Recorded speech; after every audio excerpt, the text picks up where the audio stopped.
messieurs, bonjour, bienvenue à Copenhague. Copenhague, vous le savez, le Danemark, vous le savez aussi, depuis que vous avez suivi le téléjournal de midi tout à l'heure, le Danemark qui est l'invité de la télévision suisse romande à propos du référendum dont vous connaîtrez les résultats ce soir à partir de 20h. Et puis Zigzag Café, je vous le rappelle aussi, au cours de cette semaine, a consacré toute son émission au voyage à travers la magnifique figure de Nicolas Bouvier.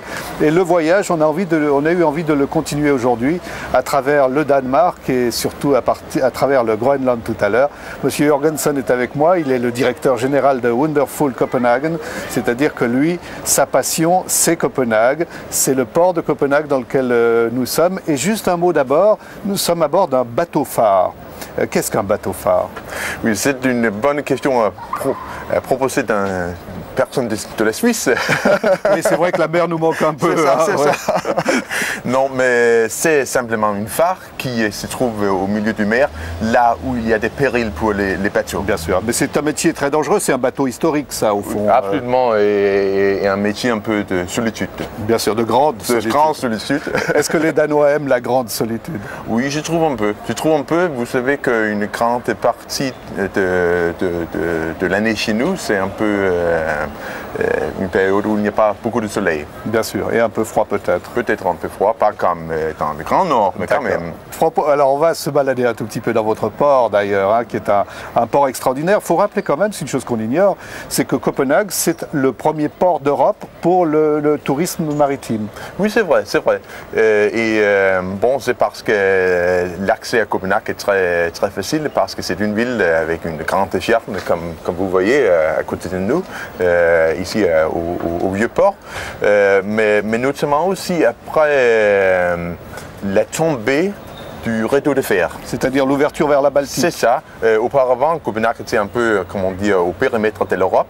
Mais après l'ouverture vis-à-vis l'Europe de l'Est, avec l'entrée de la Suède et la Finlande dans la communauté européenne, l'ouverture des pays baltes vis-à-vis de nous, il s'ouvre tout un nouveau monde qui résulte que il y aura en Europe un nouveau centre et Copenhague, c'est le point de départ pour découvrir tout ce nouveau monde. Est-ce que les Danois sont des grands voyageurs? Est-ce qu'ils aiment se déplacer? Est-ce qu'ils aiment partir en mer, par exemple? Oh oui, beaucoup, parce que nous avons beaucoup de kilomètres de côtes, de mer.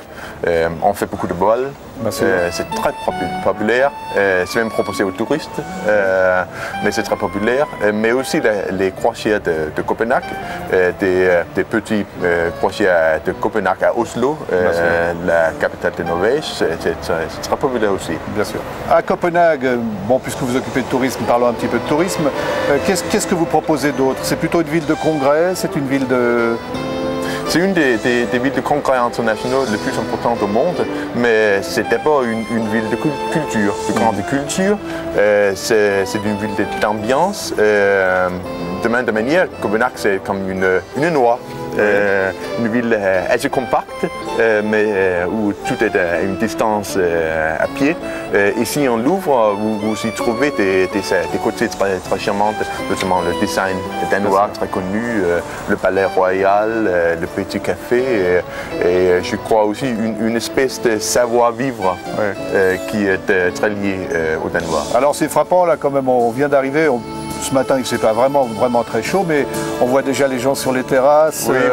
Ça, c'est l'optimisme danois. Oui, c'est ça. Les terrasses, elles sont ouvertes depuis quand? Effectivement, depuis le 1er avril. Il faut être un peu habillé là quand même. Oui, courageux. Mais quand même, ce sont des Vikings. Bien sûr. Quelle est la bonne période pour venir vous voir? Bon, c'est effectivement devenu toute l'année. Mais c'est vrai que l'été, c'est entre avril et septembre. Et vous êtes danois de Copenhague? Non, effectivement, mes origines datent du sud du Danemark, près de la frontière allemande. D'accord. Alors je vous propose, vous allez continuer le voyage avec nous parce que ce qu'on voulait proposer aux téléspectateurs, c'est naturellement d'aller à la rencontre de vous. Me le disiez vous d'ailleurs, vous disiez, vous autres francophones, dès que vous venez au Danemark, vous vous intéressez au Groenland. Oui, mais c'est une bonne idée parce que Groenland, c'est quelque chose de très exotique pour vous, je trouve. C'est vrai que si Copenhague, c'est la ville de culture, Groenland, c'est le pays d'exotisme. Et vous êtes déjà allé au Groenland? Oui. Et c'est une bonne proposition. Alors on va y retrouver d'ailleurs Alex Descotes qui s'est rendu au Groenland parce que lui, le dépaysement, il adore ça. Bonjour Jean-Philippe, content de vous savoir à Copenhague. Première précision, vous avez le droit de me poser toutes les questions sauf une. Comment a été votre nuit? En effet, la dernière nuit ici remonte à un peu plus d'une semaine, c'était le 20 mai, et désormais il n'y aura plus de nuit jusqu'au début du mois d'août. C'est le soleil de minuit puisque nous sommes au nord du cercle polaire, un peu au nord du cercle polaire, ici au Groenland, à Ilulissat. La distance de Copenhague à Ilulissat est 2 fois plus grande que celle de Genève à Copenhague. Et ici, il est 4 heures de moins que chez vous ou qu'en Suisse, ce qui veut dire que nous sommes au début d'une matinée qui s'annonce belle. Mais attention, à Ilulissat comme dans tout le Groenland, la météo est instable et capricieuse. D'ici la fin de cette émission, le vent pourrait s'être levé, le soleil s'être caché et peut-être même la neige s'être mise à tomber. Mais tout d'abord, quelques repères, et d'abord le drapeau, différent de celui du Danemark, un soleil renversé à l'horizon, soleil de minuit en été, nuit sans soleil en hiver. Ensuite, les chiens, il y en a davantage que d'habitants à Ilulissat, 7000 chiens pour 4500 habitants. Chaque famille dispose de ses chiens et de son traîneau. Il y a aussi, vous allez le voir, un distributeur automatique de billets à l'entrée de l'unique banque. Et il est assiégé jour et nuit. L'électricité partout, mais ni eau courante ni tout à l'égout, le sol gelé ne permettant pas le passage des tuyaux.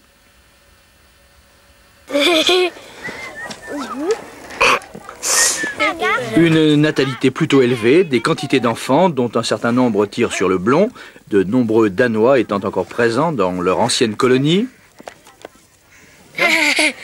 Des gosses qu'on retrouve après l'école, au retour des petits bateaux, assistant comme à un jeu au dépeçage du phoque marbré, espèce très commune, fort prisée pour sa chair et plus encore pour sa graisse. Une espèce qui, malgré la chasse intensive, n'est pas menacée de disparition. Pas plus d'ailleurs que le meilleur des poissons de la baie de Disco, le flétan, spécialité locale au même titre que la crevette rose des mers froides. J'allais oublier, il y a aussi une église pour 4500 fidèles et 37 taxis, plus d'un taxi par kilomètre de route existante, les Groenlandais étant à la fois très religieux, très durs à l'ouvrage aussi, mais parfois partisans du moindre effort.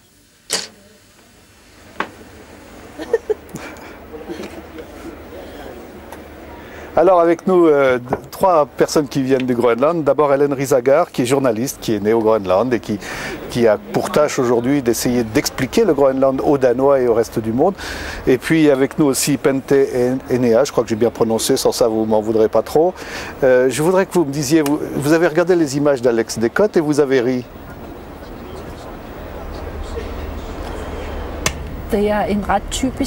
C'est une présentation, je dirais, un peu superficielle.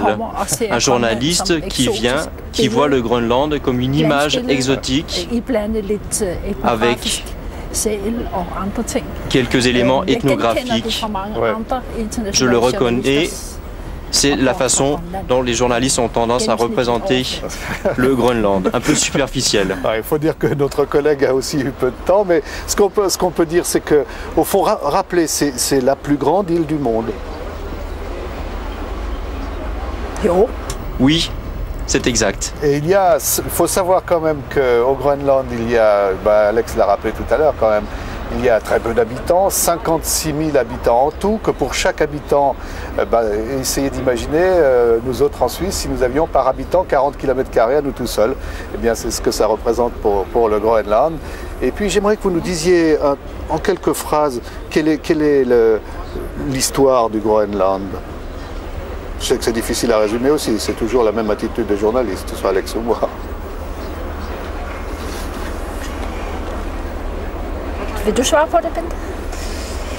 Est-ce que tu as envie d'y répondre? L'histoire du Groenland. Bon, nous avons eu des missionnaires qui sont arrivés au Groenland il y a quelques 200 ans de ça. Sinon, nous avons beaucoup vécu par des traditions, par des contes. Aujourd'hui, on dirait de la superstition, c'est pas ce qu'on disait à l'époque. On croyait effectivement qu'il y avait des choses surnaturelles, on croyait au destin.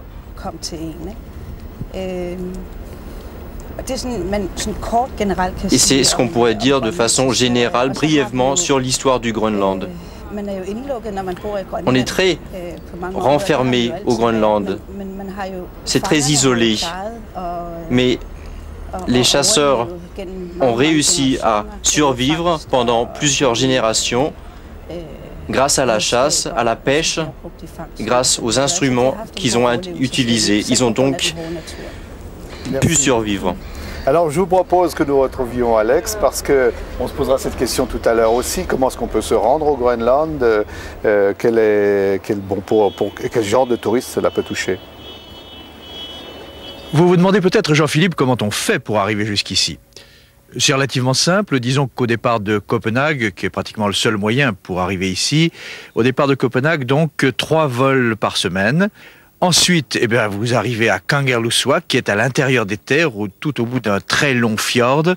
Kangerlussuaq, où il n'y a pratiquement qu'un aéroport, une ancienne base militaire. De là, il faut reprendre soit un autre avion plus petit, soit, la plupart du temps, un hélicoptère. Et après 1 heure ou 2, vous voilà à destination. Mais pour découvrir les merveilles du Groenland, encore faut-il parvenir à l'intérieur de l'île. Et là, en hiver, une seule solution, le traîneau et les chiens.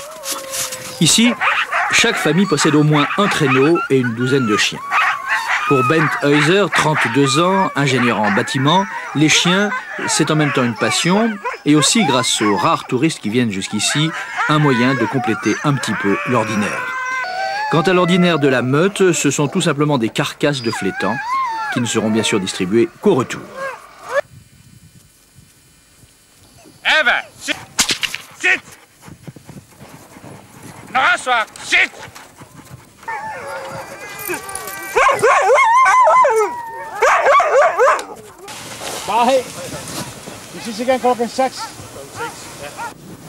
Quant à moi, je me considère aujourd'hui à la fois comme touriste et comme usager de ce transport public en rien inhabituel, puisque mon but est de parvenir ainsi à l'arrière de la chaîne de montagnes qui surplombe la banquise et fait face aux glaciers.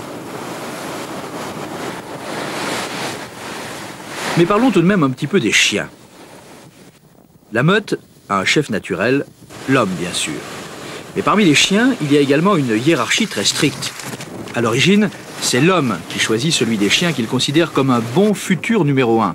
Celui qui remplacera l'actuel numéro 1 lorsque celui-ci aura flanché psychologiquement.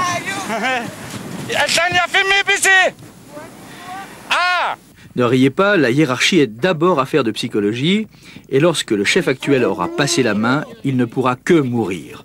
C'est son maître qui l'abattra la plupart du temps, mais de toute façon, après avoir été numéro 1, il ne supporterait pas la relégation à un rang inférieur, et il se laisserait mourir.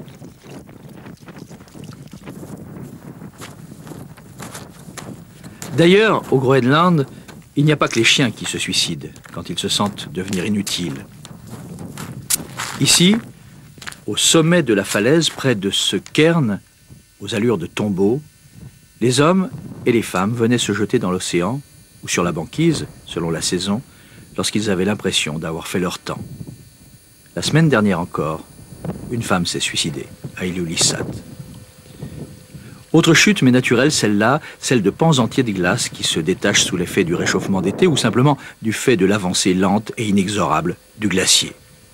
Des blocs hauts parfois comme des immeubles et qui se retrouvent ainsi dans l'océan, 1/10 émergé, 9/10 immergé. C'est un de ces icebergs égaré bien plus au sud que le Titanic rencontra une vilaine nuit de 1912. Si vous le voulez bien, Jean-Philippe, je reprendrai l'antenne dans quelques minutes, mais pour l'instant, je vous laisse à Copenhague avec vos invités. Oui, j'aimerais que vous m'expliquiez quels sont actuellement les rapports et les liens entre le Danemark et le Groenland. Danmark og Grønland er et rigsfællesskab med Grønland med et autonom eller hjemmestyre un gouvernement autonome hvor vi har de fleste af områderne nous avons står under det grønlandske hjemmestyre, landstyre beaucoup de compétences nous-mêmes. Nous avons toujours une politique étrangère, une politique de la justice en commun avec le Danemark. Je caractériserai la relation comme une bonne relation entre ces deux pays. Il y a eu des problèmes de façon locale, mais jamais des problèmes graves. Mon expérience au Danemark, j'ai également vécu au Zambia où j'ai connu une autre colonie, mais j'ai pu voir que le Danemark par rapport à la Grande-Bretagne se sont très bien comportés par rapport aux Groenlandais et par rapport à nos parents. Nous avons une relation qui dure depuis 250 ans, qui existe depuis toujours. Peut-être que pour nous, ce lien est plus étroit que pour les Danois. Je rencontre au Danemark une mauvaise connaissance des Groenlandais malgré ces contacts qui durent. Aujourd'hui, je trouve que nous avons beaucoup de respect, un respect mutuel et personnellement, j'ai beaucoup de respect pour les Danois puisqu'ils nous ont appris à lire, à écrire à un stade très tôt. Merci. Vous êtes danois, vous, le Groenland, qu'est-ce que ça représente pour vous? Madame disait qu'il y avait quand même de la difficulté à se connaître et à se comprendre parce qu'on a une langue très différente, on a des cultures très différentes. Vous le ressentez aussi? Oui, absolument. C'est d'abord une grande culture qui, comme Madame le dit, on a su établir une coexistence au niveau international très unique. Et vous aimez, vous, le Groenland? Oui, mais c'est tout à fait autrement à Copenhague ou au Danemark.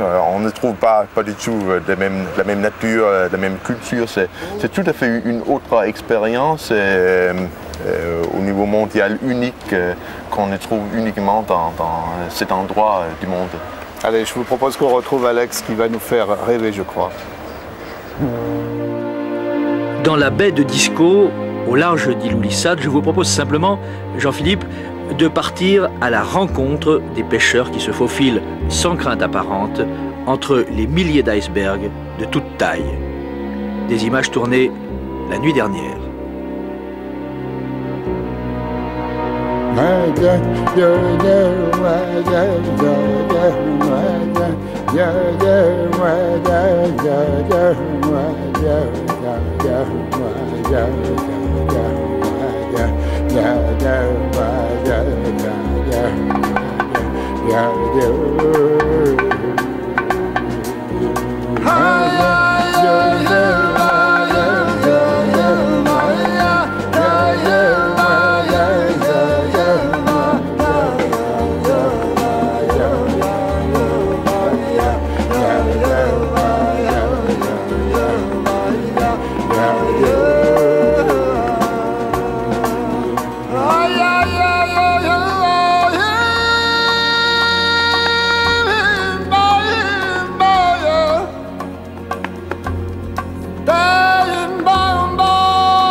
quand on voit ces images, on se dit quel extraordinaire terrain pour du tourisme, mais est-ce que c'est simplement possible le tourisme au Groenland?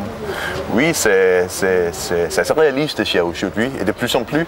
Mais c'est vrai que ça dépend beaucoup, c'est ce qui est la logistique, l'infrastructure, l'hébergement, etc. Mais ça se développe de plus en plus, et pas uniquement au niveau tourisme et de vacances, mais aussi des réunions, de cette sorte de tourisme aussi. C'est un tourisme de luxe ou c'est un tourisme populaire? C'est à la fois les deux.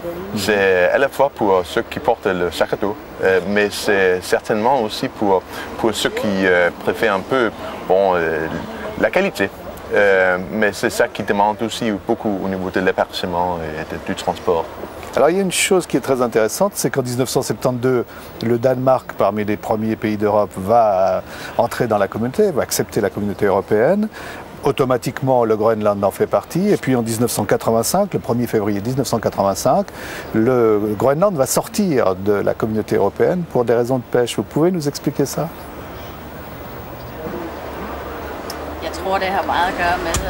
Je crois que c'est lié au fait que le Groenland souhaite garder son indépendance par rapport au Danemark. On souhaite prendre ses propres décisions, notamment dans le secteur de la pêche. Et je crois que c'était là la raison principale pour qu'on ait voté non. J'étais moi-même enfant à l'époque et je me souviens de l'ambiance qu'il y avait lors de ce référendum. On disait qu'on ne voulait pas que les Allemands nous prennent nos poissons, que les Allemands décident. C'était donc une question de garder son indépendance. Vous êtes d'accord? Oui,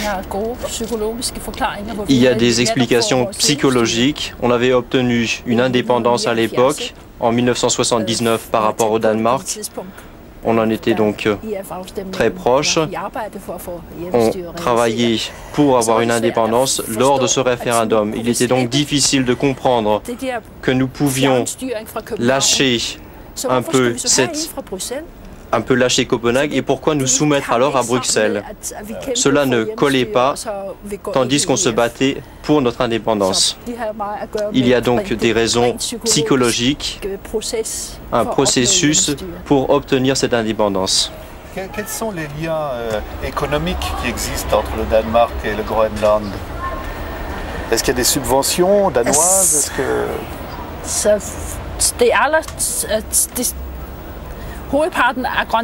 Une majorité des revenus du Groenland proviennent du Danemark, 2,7 milliards de couronnes, et une grande partie sont donc des sommes que nous recevons du Danemark. Nous avons également nous-mêmes la pêche, nous avons un bon accord avec l'Union européenne, même si nous ne sommes pas membres. Allez, on va retrouver Alex qui nous promet des surprises. Ben oui, Jean-Philippe, j'ai encore une ou deux petites surprises pour vous, des surprises groenlandaises, mais qui vous permettront peut-être d'obtenir quelques réactions avec vos invités là-bas à Copenhague. Et la première surprise, c'est celle d'une rencontre. Ici, il vaut mieux ne pas s'aventurer seul dans le décor, mais les guides ne sont hélas pas légion. Alors, quand vous rencontrez une jeune femme, guide, qu'elle parle français, qu'elle se nomme Fabienne Thurberg, et qu'elle est jurassienne, vous vous demandez s'il ne s'agirait pas, pour vous, d'un rêve, et pour elle, d'une fuite. Une fuite, surtout pas, je déteste ce mot. Non, c'est la réalisation d'un rêve d'enfance. J'avais rêvé du Groenland depuis des années. Je l'avais vu dans des livres, j'avais vu des images magiques.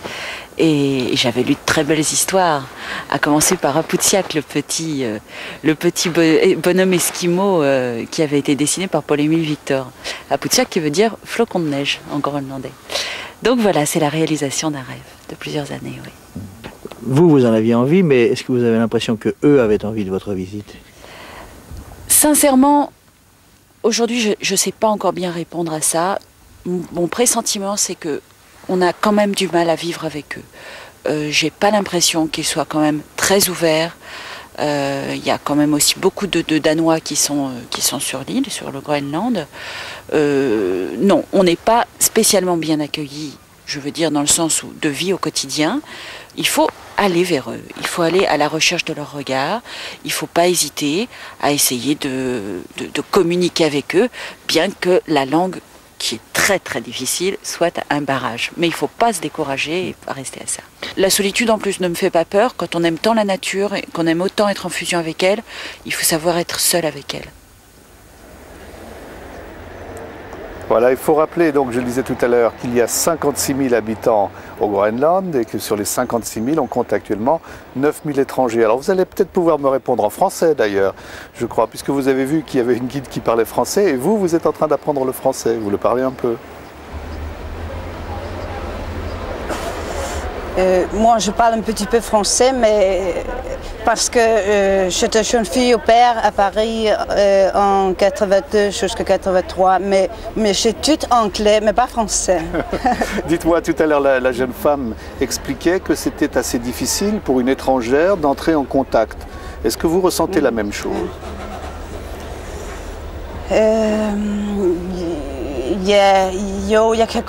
Oui, je le sens, mais c'est parce qu'il y a des barrières culturelles. Je me souviens, quand je suis arrivé au Danemark en 92, que je commençais à l'université, les Danois discutaient de symboles. Et moi, j'arrivais pas à les suivre. Nous n'avons pas une tradition pour regarder les symboles. Nous ne sommes pas des académiciens. Il y en a très peu. Mais dans les foyers danois, on discute souvent des choses qu'on voit, tandis que chez nous, nous acceptons ce qui se passe autour de nous, au Groenland. Nous n'avons pas besoin de discuter, nous avons besoin de vivre ensemble, d'être ensemble. Et je crois que c'est un des grands changements que j'ai connus quand je suis arrivé au Danemark. Et c'était difficile parce qu'il fallait que je sois actif tout le temps pour être accepté, mais ce sont là des choses qu'on apprend. C'est la culture d'ici qui est différente de la nôtre. Nous sommes plus calmes, nous vivons avec la nature. Ça, c'est une différence avec laquelle vous êtes d'accord? Ah oui, absolument. Mais je crois que c'est beaucoup dû à la nature. Parce que chez vous, au Groenland, vous avez une nature très très dure qui décide beaucoup. Tandis qu'ici, c'est une nature plus douce. Le Danemark, c'est un des pays les plus plats en Europe. Vous nous rappelez la hauteur du principal sommet du Danemark? C'est combien? 153 mètres? Ça fait moins de 200 mètres. Donc non, c'est plus doux, c'est plus civique, et c'est plus la culture des villes. Merci. Je vous propose qu'on retrouve encore une fois Alex, parce que on va continuer dans le domaine de l'intégration, puis il y a des latins quand même qui se débrouillent très très bien. Jean-Philippe, je crois que vous l'avez bien mérité. Je vous propose maintenant une chanson traditionnelle qu'on chante au Groenland depuis bientôt 17 ans sans interruption. Je vous laisse la surprise. Oh sole mio, che bella è. E viva la Groenlandia, eccola qua. Sì. Non c'è vento oggi. Je suis arrivé ici les 80 pour jouer la musique à l'hôtel Le Falcon Blanche. Après, je suis resté ici parce que j'avais connu ma femme. Et maintenant, je suis ici 17 ans. Vous êtes devenu complètement groenlandais? Non, je suis italien, mais je suis un petit peu groenlandais, oui.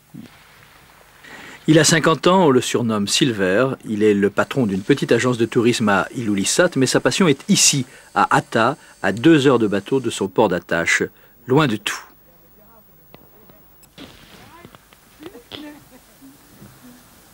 J'avais commencé à venir ici à Hata pour la chasse, pour la pêche. L'an dernier, j'avais commencé le village pour le tourisme. Mais quelqu'un a déjà habité ici autrefois? Oui. Hata était un village complètement groenlandais. Pas danois, seulement groenlandais. Ils sont habités ici pour, je pense, 100 ans. Hata, il a seulement 60-55 habitants. Donc il sera possible de vivre l'hiver prochain ici, dans le petit village? Pas l'hiver prochain, mais je pense de l'année 2000. Avec un ami danois, Silver s'apprête à reconstruire les cabanes, à remonter les maisons. Ce qui ne devrait pas déplaire à ceux dont la vie a pris fin ici, voilà plusieurs décennies, dans une solitude qu'ils n'avaient finalement pas choisie.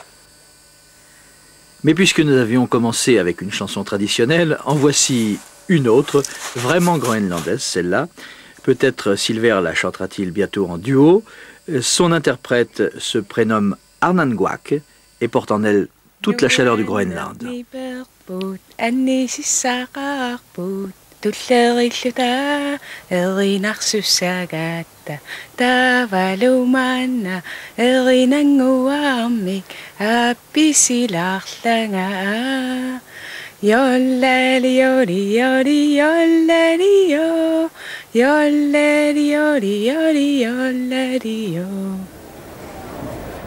Voilà, retour sur notre bateau-phare. Je vous rappelle que Zigzag Café est en direct de Copenhague, que nous sommes sur un bateau-phare, un bateau qui permet, lorsqu'il y a des tempêtes, de le guider jusqu'au port et que nous parlons naturellement du Groenland avec nos invités et du Danemark également. Monsieur Silver, vous le connaissez? Oui, je le connais. Nous avons vécu 3 ans dans la même ville, donc je le connais très bien. Ça, c'est un bon exemple d'adaptation, à votre avis? Absolut. Oui, tout à fait. I modsætning til den franske dame, eller var det en schweizisk dame der, la dame française, où était-elle? Suisse, qui estimait que nous étions très difficiles à contacter. Elle a raison. C'est très difficile de parler avec nous, puisque, comme le disait Bente, nous avons toujours vécu dans des petites sociétés. Nous n'avions pas besoin de parler, où la mimique et les gestes suffisent à exprimer ce qu'on veut. Quand on vit dans une petite société, il faut aussi faire attention à ne pas s'exprimer de façon trop violente puisqu'on vit avec les autres. C'est donc notre culture qui fait que nous ne faisons pas le premier pas. Et de l'époque de la colonisation, nous avons quelque chose en nous qui nous dit que ces grands blonds, nous nous sentons peut-être un peu inférieurs. En tout cas, ma génération, je suis de 1936, c'est là un sentiment que nous avons, que nous ne pouvons pas lâcher. Nous avons été un pays colonisé où il fallait respecter les Danois. Les Danois étaient les seuls qui avaient le droit de boire de l'alcool, etc., etc. C'est quelque chose qui est en nous et je crois que beaucoup de Groenlandais ont toujours ce sentiment que ceux qui viennent de l'Europe, il faut d'abord les regarder un peu. Mais des personnes comme Silver qui viennent et qui disent « Je m'appelle Silver, me voici et j'ai le droit d'être ici ». Eh bien, des gens comme ça, on ne peut pas leur refuser l'accès parce qu'il fait comme nous, il s'assied, il écoute et il rit au bon moment et puis il est accepté. Et puis il joue bien de la musique. Vous êtes d'accord? Oui, je dirais que je suis d'accord, mais je ne suis pas comme Hélène. Je crois que moi-même, j'ai grandi avec beaucoup de Danois, avec beaucoup de Groenlandais, et je n'ai pas ce sentiment d'infériorité peut-être comme la génération d'Helena là. Moi, je suis Bente, je suis moi-même. Je vis parmi des nationalités différentes et j'y pense pas vraiment. Je suis groenlandaise, j'en suis fière, je suis contente d'être groenlandaise puisque ça m'apporte beaucoup, mais je ne pense pas que vous êtes suisse, vous êtes groenlandaise, vous êtes danois, j'y pense pas. C'est plutôt le contact personnel et je crois que c'est là le sentiment de beaucoup de jeunes aujourd'hui. Toutes les deux, vous l'illustrez bien. Au fond, lorsqu'on est au Groenland, l'école est obligatoire et gratuite jusqu'à 15 ans. Puis ensuite, si on veut poursuivre des études universitaires, il faut partir. Où est-ce qu'on va en priorité? Au Danemark ou on va ailleurs en Europe?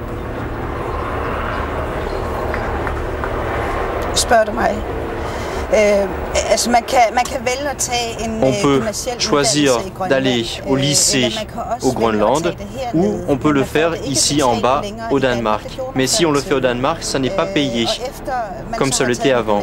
Après avoir été au lycée, si on souhaite poursuivre des études supérieures, eh bien, il faut aller au Danemark ou dans d'autres pays à l'étranger.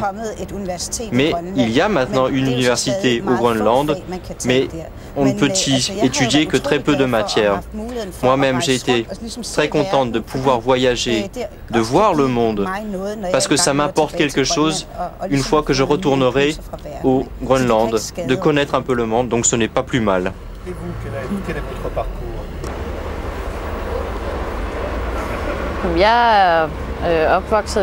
Moi, j'ai grandi au Groenland.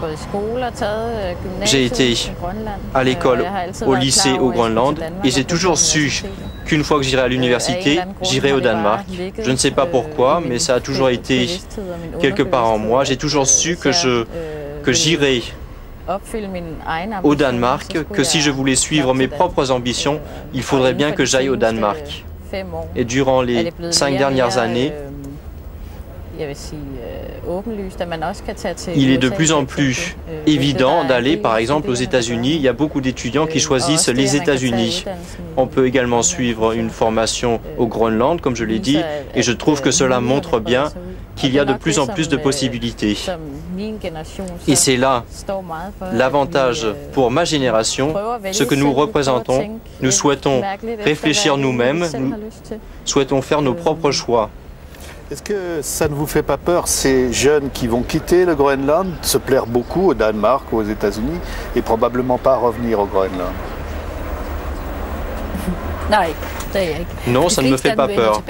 La plupart de ceux-ci retournent au Groenland, peut-être pas tout de suite, mais il arrive toujours un moment où ils choisissent de revenir. Et même s'ils choisissent de vivre au Danemark ou à l'étranger, eh bien qu'ils travaillent pour le Groenland.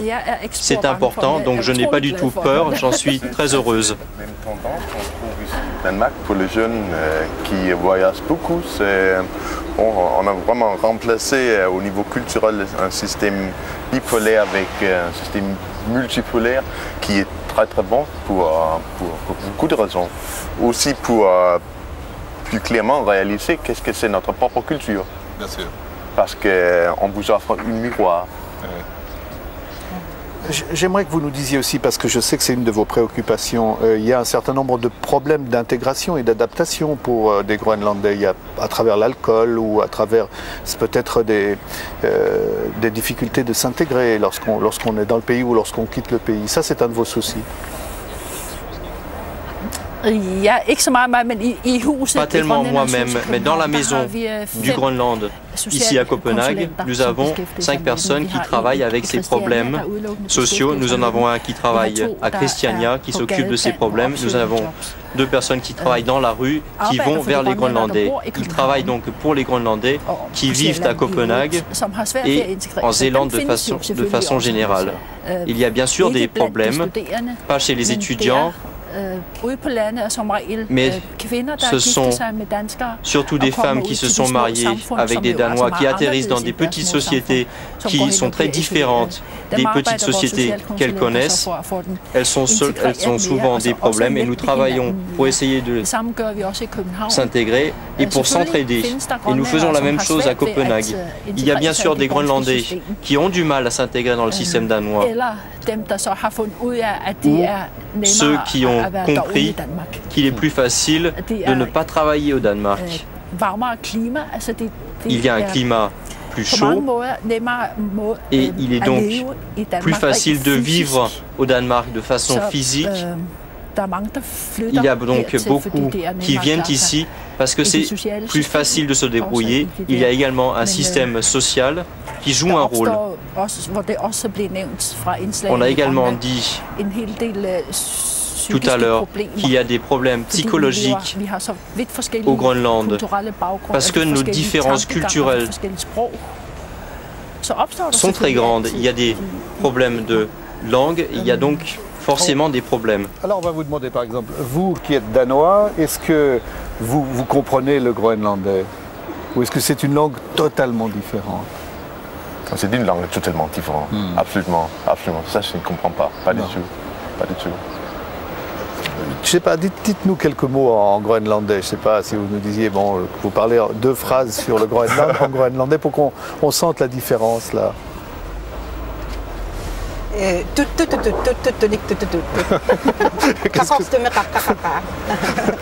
Pour moi, ça pourrait être du chinois. Alors là aussi, c'est une question parce que lorsque vous allez à l'école au Groenland, est-ce que vos professeurs sont danois, ils sont groenlandais? Quand j'étais à l'école, c'était seulement des professeurs danois. Il n'y avait pas assez de professeurs parlant le groenlandais. C'était donc principalement des Danois. Et j'étais dans une classe danoise parce que c'était dans les années 1960 qu'on parlait beaucoup du Danemark. Dans la maternelle, il fallait parler le danois. On estimait que le groenlandais n'allait pas survivre. Et nous qui venons de Nuuk, de la capitale, on nous a forcé d'utiliser la langue dominante. Et ceci fait qu'il y a beaucoup de jeunes aujourd'hui qui ne parlent pas le groenlandais. Ils ont dû l'apprendre en tant qu'adultes et ça donne des problèmes, des frustrations, des problèmes d'identité. Parce qu'au Groenland, si on ne parle pas le groenlandais, il est difficile de se faire accepter et cela est très dur pour beaucoup. Par exemple, vos parents parlent le danois et le groenlandais? Oui, ma mère comprend le danois, mais c'est quelque chose qu'elle a appris dans la rue. Mais sinon, elle parle uniquement le groenlandais. Mon père est danois et je ne l'ai jamais vu. C'est encore une autre histoire. Et vous? Moi, je ne parle pas le groenlandais. J'ai grandi au Groenland, donc je l'ai entendu. Je comprends beaucoup de ce qui est dit, mais j'étais dans une classe danoise qui existe au Groenland. J'ai donc toujours reçu un enseignement par des professeurs danois et j'ai un père danois et mes parents ont toujours parlé danois à la maison. Donc moi-même, je ne parle pas le groenlandais. Est-ce qu'aujourd'hui, on essaie de défendre la langue au Groenland? Est-ce qu'il y a peut-être par exemple plus de professeurs qui sont groenlandais? Oui, mais il y a toujours un manque de professeurs. Il y a donc beaucoup trop de professeurs danois, même aujourd'hui. Mais nous commençons à présent à nous réveiller. On comprend que le groenlandais est une langue difficile et on travaille donc dur pour essayer de préserver la langue. Moi, j'ai fait la même erreur. Mes enfants ne parlent pas le groenlandais. Moi, j'ai appris le danois à 16 ans. Et je trouve que c'était une langue difficile et c'est pour ça que je me suis dit qu'il vaudrait mieux qu'ils apprennent le danois tout de suite. Et le résultat a été qu'à présent, que mes enfants ne parlent pas le groenlandais. Et j'ai donc pas été une bonne mère, je ne leur ai pas donné ce cadeau de posséder les deux langues. Dans ma génération, ça a souvent été le cas. Des parents. Moi-même, je suis né avec un Danois et il a donc été plus facile d'utiliser le danois à la maison. Mais il y a même des couples groenlandais où on a préféré parler un peu le groenlandais, mais il n'y en a pas beaucoup. Durant les années 50, on estimait que le danois était la voie vers le futur, mais ça s'est retourné dans les années 60-70 et aujourd'hui nous nous sommes véritablement rendus compte que notre culture est étroitement liée à notre langue et c'est pour cela que nous faisons ce que nous pouvons pour garder notre langue. Monsieur Jorgensen, quand vous entendez les Groenlandais s'exprimer comme ça, à votre connaissance, comment l'avenir peut-il se faire? Est-ce que les liens, on va trouver d'autres modes de communication avec les Groenlandais? On va plutôt se séparer? Je crois que l'expérience dans tout le monde nous montre que la meilleure condition pour une bonne cohabitation, c'est ce que les cultures sont fières d'eux-mêmes. Ça, c'est une condition fondamentale. Donc, je trouve que c'est très bon pour la cohabitation qu'il y a cette nouvelle vague de réalisation qu'on trouve au Groenland. Vous, par exemple, vous êtes professeur, hein, vous pourriez être professeur d'anglais ou professeur d'autre chose. Est-ce que vous auriez envie de retourner au Groenland? Vous envisagez peut-être un jour de retourner au Groenland? À part, naturellement, les visites à la famille. Je retourne tous les ans en vacances au Groenland. Et c'est une question difficile.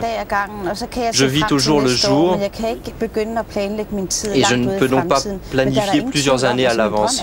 Mais il est clair que je rêve d'y travailler un jour. Mais je sais que j'ai été influencé et il est possible que je me sente très seul au Groenland aujourd'hui. Et le monde s'est donc ouvert à moi à présent et j'irai sûrement au Groenland un jour, mais je ne sais pas combien de temps. Dites-moi encore juste une chose, qu'est-ce qui vous manque le plus du Groenland, aujourd'hui, là, ici, à Copenhague? Le Groenland ne me manque pas, je suis contente d'être ici, mais je mangerais bien du poisson groenlandais, du poisson cru, ça j'en mangerais bien. J'y ai pensé depuis quelques jours. C'est maintenant la saison. C'est comme à Noël, et pour Pâques où on fait du ski, il y a donc des éléments sociaux qui me manquent, mais ce sont des bons souvenirs pour moi. Merci, on va vous proposer un petit élément un peu hétérogène, puisque demain, Zigzag Café sera consacré à la marche des enfants. On continue dans le domaine du voyage, autre voyage encore, la marche des enfants contre le travail forcé. Et il y a déjà quelques jeunes qui sont venus en Suisse pour essayer d'expliquer ce qu'était pour eux le travail forcé, ce qui n'est pas en lien du tout d'ailleurs avec ni le Danemark ni le Groenland. Ibrahim, quel âge as-tu? J'ai 16 ans.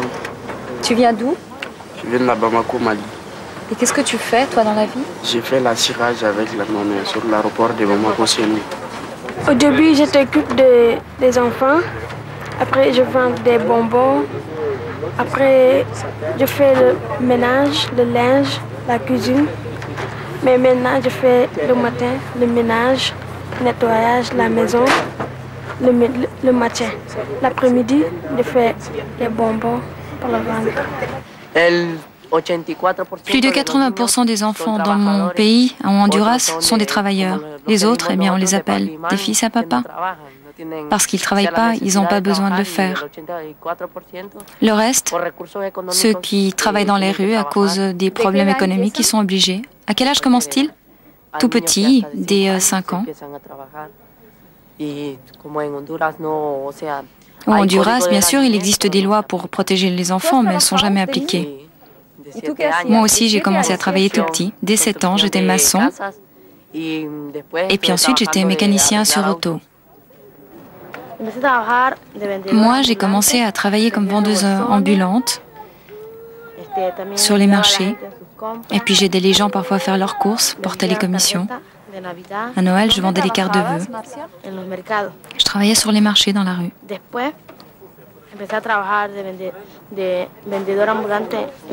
Ensuite, j'ai commencé à travailler dans un marché. Mais ma patronne, elle ne me traitait pas très bien. Elle me frappait et parfois, elle ne me payait pas. Maria, si tu devais changer une chose, la plus urgente, pour le monde des enfants, qu'est-ce que tu ferais? Que les parents ne nous envoient pas dans la rue, qu'ils nous donnent plus d'amour, qu'on ne nous force plus à travailler aussi jeunes, que nous, les enfants, on puisse croire à un futur meilleur et qu'on ait le droit à l'éducation. Voilà, c'est rendez-vous demain avec ces jeunes et d'autres sur le plateau de Zigzag Café. On sera de retour à Genève. L'occasion de saluer nos invités, à la fois danois et groenlandais, pour une belle leçon de réflexion sur comment s'entendre, comment garder sa culture, comment rester soi-même, comment enrichir l'autre, ce que vous disiez très très justement. Et puis on vous rappelle que toute cette opération ici à Copenhague est liée au référendum dont on connaîtra le résultat ce soir à propos du traité d'Amsterdam. Vous aurez donc d'autres rendez-vous, à savoir naturellement le TJ Soir qui sera présenté par Romain Jean ici en direct, et puis Fax Culture, et puis on parlera du Danemark, et puis on a un peu parlé du Groenland, pas assez à mon goût parce que je crois que c'est une terre extraordinaire. Salut Alex Descotes et rentre bien.